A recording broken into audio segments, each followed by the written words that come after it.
Hello students. पाचन क्रिया के तहत मैं आपको इसमें पढ़ाने जा रहा हूं आंत के विषय में। दो तरह की आंत मनुष्य के शरीर के अंदर पाई जाती है, एक छोटी आंत और एक बड़ी आंत। तो इस वीडियो के माध्यम से सबसे पहले आप आंत के बारे में जानिए। आंत के अंदर कौन कौन सी कोशिकाएं होती है, कौन कौन से आंतरिक रस बनाने में सहायक होते हैं। लेकिन उससे पहले आप थोड़ा सा आहार नाल के बारे में समझिए। मैं आपको आहार नाल के बारे में बता देता हूं। मनुष्य की आहार नाल 8 से 10 मीटर लंबी होती है। आहार नाल की लंबाई कितनी होती है? 8 से 10 मीटर लंबी होती है। इसमें निम्नलिखित भाग होते हैं। सबसे पहला भाग आहार नाल का कौन सा होता है? मुख या मुख गुहिका। दूसरा जो भाग होता है वो होता है ग्रसनी, और तीसरा जो भाग होता है ग्रासनाल। चौथे भाग को हम कहते हैं अमाशय। फिर छोटी आंत शुरू होती है और फिर बड़ी आंत का पार्ट शुरू हो जाता है। आइए देख लेते हैं एक बार चित्र के माध्यम से इसको भी। देखिए, पहला भाग जो आहार नाल का होता है ये होता है मुख, जिसमें कि लार ग्रंथियां आके क्रिया करती है भोजन पे। ठीक है, लार ग्रंथि से लार स्रावित होता है और वो भोजन पे क्रिया करता है। और दूसरा जो पार्ट होता है वो होता है ग्रसनी। ठीक है ना। और तीसरा जो पार्ट होता है वो होता है आहार नाल का ग्रासनाल। ये तीसरा पार्ट हो गया, ये दूसरा पार्ट हो गया, ये पहला पार्ट हो गया मुख का। इसके बाद भोजन कहां जाता है? अमाशय में। भोजन कहां जाता है? अमाशय में। ये चौथा पार्ट हो गया आहार नाल का। ठीक है ना। और देखिए, जब भोजन अमाशय में रहता है तो इसमें जब भोजन अमाशय में रहता है तो इसमें क्या क्या होता है? यहां भोजन पर पाचन की क्रिया होती है। और चौथा पार्ट जो होता है, चौथा जो पार्ट होता है इसका,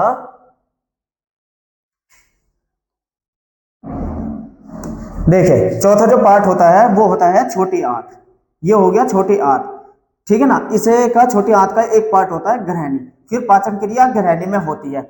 इसके बाद छोटी आंत से ये बड़ी आंत हो गई, फिर पाचन क्रिया होती है बड़ी आंत में। तो आज हम इस वीडियो के माध्यम से आंत के बारे में जानेंगे, तभी पाचन क्रिया आपकी समझ में आएगी। देखिए आंत के बारे में।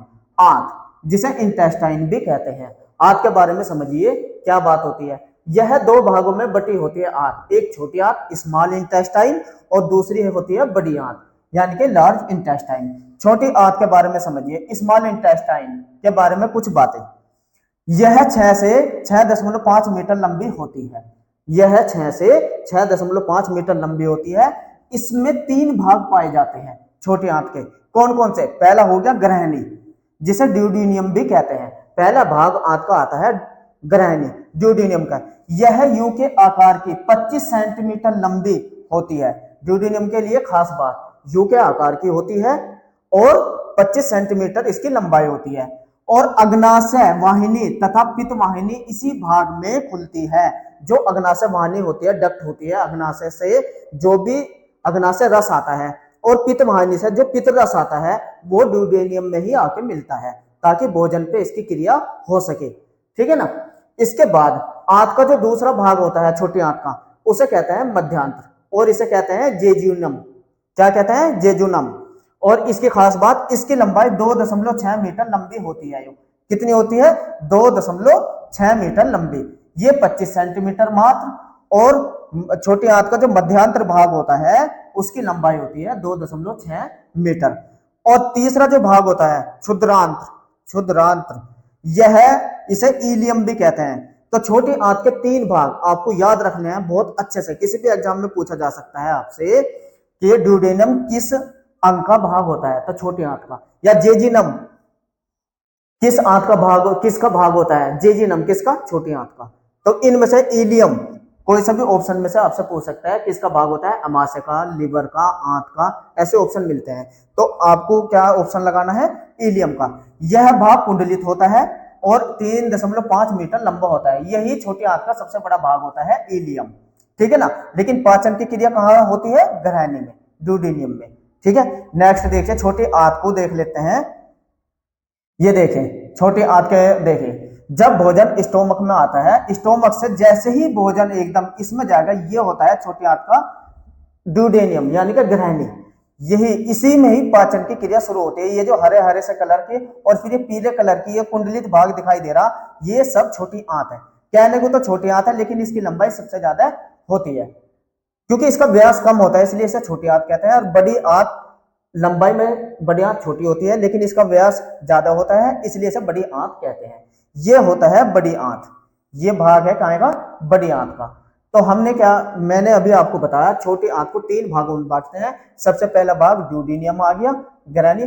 दूसरा भाग ये है, दूसरा भाग आता है इसका, एक भाग हो गया इसका जेजुनम, और तीसरा इसमें दिखाया यानी इसके पीछे है ना। तो ये छोटी आंत का भाग हो गया। अब आइए छोटी आंत के बारे में थोड़ा सा और जानते हैं। छोटी आंत की खास ग्रहणी के बारे में समझिए। छोटी आंत का जो सबसे पहला भाग होता है ग्रहणी। अब ग्रहणी के बारे में आप समझिए, क्योंकि भोजन की पाचन क्रिया ग्रहणी के अंदर ही होती है, तो आपको ग्रहणी के बारे में सब बातें पता होनी चाहिए। सबसे पहले ग्रहणी भित्ति में 4 स्तर पाए जाते हैं। ग्रहणी की जो दीवार होती है, भित्ति जो होती है, उसमें 4 स्तर। सबसे पहले स्तर को हम कहते हैं पेरिटोनियम अथवा सिरोसा। देखिए अमाशय में भी पहला स्तर सिरोसा ही कहा जाता है, और ग्रहणी में छोटी आंत का भी पहला स्तर सिरोसा ही कहा जाता है, जिसे पेरिटोनियम स्तर भी कहते हैं। दूसरा जो स्तर होता है वो होता है पेशीय स्तर, मैस्कुलर लेयर। छोटी आंत का जो दूसरा स्तर होता है वो होता है पेशीय स्तर। तीसरा अधिश्लेष्मिका, सब म्यूकोसा, और फिर होता है श्लेष्मिका यानी कि म्यूकोसा। यही स्तर अमाशय में भी थे और यही स्तर छोटी आंत में की भी दीवार में होते हैं। आइए छोटी आंत का थोड़ा सा डायग्राम देखते हैं। जो ये 4 स्तर है, चारों स्तर को देख लेते हैं। देखिए ये 4 स्तर है। सबसे पहले जो स्तर नीचे का जो ये स्तर है इसे कहेंगे सिरोसा। ये नीचे का स्तर क्या है, सिरोसा है। फिर ये जो ऊपर मस्कुलर लेयर आती है, देखिए ये क्या है, मस्कुलर लेयर। और इसके बाद ये लॉन्गिट्यूडिनल लेयर होगी इसकी, और इसके ऊपर सर्कुलर मसल लेयर होगी। तो ये पूरे के पूरे भाग हो गए मस्कुलर लेयर के। दूसरे नंबर पे स्तर होता है ये। पहला नंबर पे क्या आया, सिरोसा। दूसरे पे ये तीनों के तीनों पार्ट कोशिकाओं की आकृति के आधार पर, मस्कुलर की आकृति के आधार पर, लॉन्गिट्यूडिनल के आकार पर, और सर्कुलर के आधार पर, ये होते हैं दूसरा लेयर छोटी आंत का। तीसरा जो होता है सब म्यूकोसा, ये स्तर होता है सब म्यूकोसा का। इसी के अंदर देखिए सब म्यूकोसा के अंदर मस्कोसा यानी कि मस्कुलर सेल भी होती है, ब्लड सेल भी होती है, तीसरे स्तर में ही होती है ये।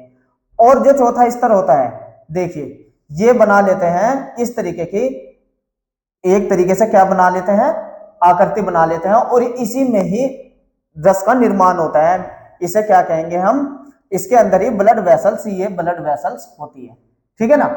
और आइए ये देखो ये रहा मस्कोसा, चौथा लेयर ये रहा मस्कोसा। जो मस्कोसा से ही ये कोशिकाएं बनती है जिसमें रस बनता है। आइए अब देख लेते हैं थोड़ा सा बड़ी आंत के बाद ये अधिश्लेष्मिका। जो ये होता है अधिश्लेष्मिका, इसमें क्या होता है, रक्त कोशिकाएं उपस्थित होती है।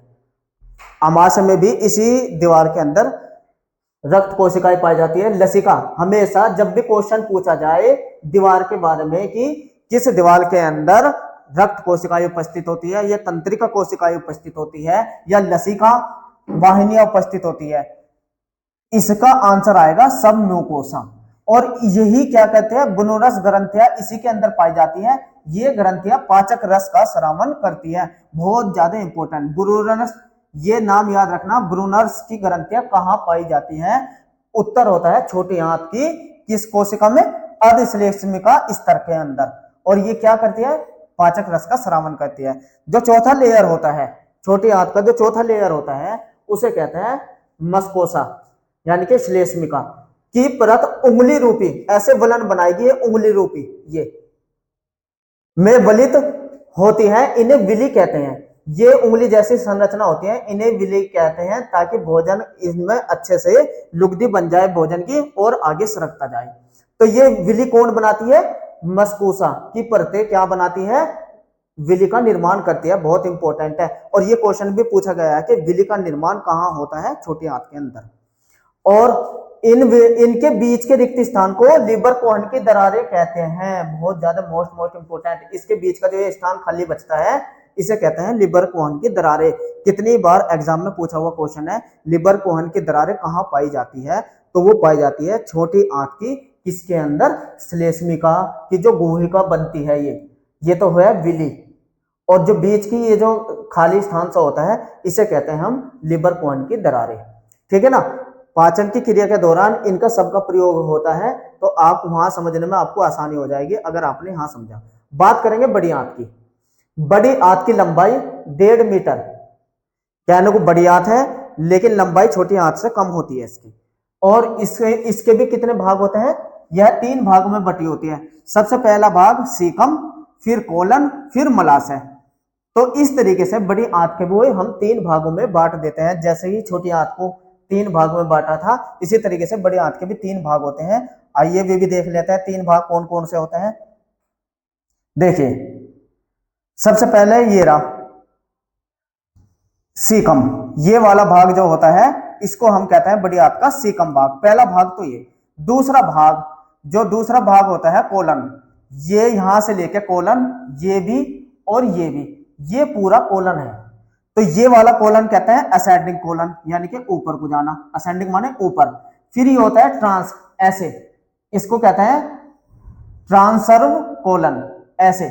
और फिर ये नीचे को आएगा यानी कि डिसेंडिंग, ये हो जाएगा डिसेंडिंग कोलन। तो पूरा का पूरा दूसरा आंत का भाग होता है कोलन का। और ये कोलन 3 भाग, ऐसे असेंडिंग, ऐसे ट्रांसर्व और नीचे डिसेंडिंग। और फिर चौथा भाग आता है इसका, ये भी कोलन ही है। चौथा भाग जो आएगा इसका, तीसरा जो भाग आएगा वो रेक्टम। ये जो भाग होता है यही कहलाता है रेक्टम। तो ये होता है छोटे बड़ी आंत का रेक्टम वाला भाग। इस तरीके से आंत को भी 3 भागों में आप डायग्राम के द्वारा देख रहे हैं। आइए आंत की दीवार को भी देख लेते हैं, बड़ी आंत के थोड़े से बातों को देख लेते हैं। सीकम, जो पहला भाग होता है सीकम, इसके बारे में थोड़े से महत्वपूर्ण फैक्ट्स। क्या फैक्ट होते हैं, सबसे पहले लंबाई व चौड़ाई क्रम से सीकम की लंबाई कितनी होती है, 6 सेंटीमीटर, और चौड़ाई कितनी होती है, 7 सेंटीमीटर होती है। इसके सिरे पर उंगली समान बंद प्रवर्ध होते हैं। बंद प्रवर्ध, ये ध्यान रखना, बहुत ज्यादा इंपॉर्टेंट क्वेश्चन है। जिसे कर्मी रूपी परिशेषिका, इंग्लिश में इसे कहते हैं वर्मीफोर अपेंडिक्स। देखिए कर्मी रूपी परिशेषिका, आंत का जो थोड़ा सा बड़ा हुआ भाग होता है, बंद होता है ये उंगली के समान, इसे कर्मी रूपी परिशेषिका कहते हैं। इसमें सेलुलोज को पचाने वाले एंजाइम उपस्थित होते हैं। लेकिन मनुष्य सेलुलोज सबसे ज्यादा कहां मिलता है, घास फूस में, और मनुष्य घास फूस तो खाता ही नहीं, इसलिए मनुष्य के अंदर सेलुलोज का पाचन नहीं होता। इसलिए ये हमारे शरीर के अंदर निष्क्रिय रूप में रहती है। अगर आपसे कभी भी पूछे जाए कि मनुष्य का एक अवशेषी अंग बताइए, मनुष्य के अंदर तो है लेकिन उसका कोई कार्य नहीं है, उसका आंसर आएगा कर्म रूपी परिशेषिका, यानी कि वर्मीफार अपेंडिक्स। आइए मैं दिखा देता हूं आपको इसका भी वर्मीफार अपेंडिक्स का थोड़ा सा। ये देखिए, ये बड़ी आंत के ये जो छोटी सी उंगली समान जो निकली हुई है, इसे ही कहते हैं वर्मीफार अपेंडिक्स, ये वाला भाग। ठीक है ना। तो इसके अंदर हाँ, जो शाकाहारी जानवर होते हैं, गाय, भैंस, बकरी, वे घास को खाने वाले जितने भी जानवर होते हैं, उसके अंदर ये क्रियाशील होती है, क्योंकि सेलुलोज होता है घास के अंदर, जो कि कार्बोहाइड्रेट होता है, उसको पचाने वाले एंजाइम इसी के अंदर उपस्थित होते हैं। तो वहां इनका कार्य हो जाता है। और ये भी कह सकते हैं शाकाहारी पशुओं की बड़ी आंत मनुष्य से थोड़ी लंबी होती है। क्यों, इसी की वजह से वर्मीफार अपेंडिक्स। और ये मनुष्य का क्या हुआ, अवशेषी अंग हुआ।